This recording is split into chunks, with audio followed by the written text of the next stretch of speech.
കഴിഞ്ഞ തിങ്കളാഴ്ച മുതൽ ആശുപത്രിയിൽ ചികിത്സയിലാണ് ബാലഭാസ്കറും ഭാര്യ ലക്ഷ്മിയും.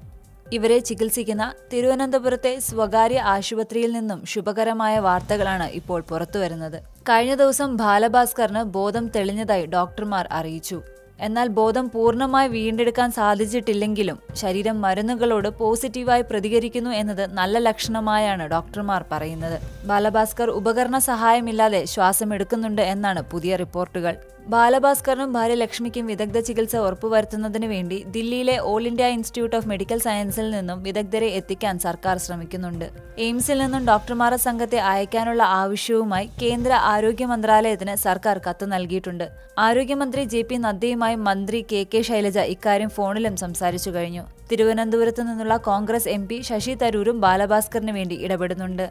ബാലഭാസ്കറിനും ലക്ഷ്മിക്കും വേണ്ടി എയിംസിൽ നിന്ന് ന്യൂറോ സർജനെ എത്തിക്കാൻ താൻ ശ്രമം നടത്തുന്നുണ്ട് എന്ന് ശശി തരൂർ MP ട്വീറ്റ് ചെയ്തിരുന്നു. ഇക്കാര്യം കേന്ദ്ര ആരോഗ്യമന്ത്രി JP നദ്ദയോടും എയിംസ് ഡയറക്ടർ ഡോക്ടർ ഗുലേരിയയോടും താൻ സംസാരിച്ചിട്ടുണ്ട് എന്ന് ശശി തരൂർ ട്വിറ്ററിലൂടെ അറിയിച്ചു. സംസ്ഥാന സർക്കാരും എയിംസിൽ നിന്നും ഡോക്ടർമാരെ എത്തിക്കാൻ ശ്രമം നടത്തുന്നുണ്ടെന്നും എന്നാൽ നിർഭാഗ്യവശാൽ അക്കാര്യം കേന്ദ്രമന്ത്രിയുടെ മുന്നിൽ എത്തിയിട്ടില്ലെന്നും തരൂർ ട്വീറ്റിൽ പറയുന്നു.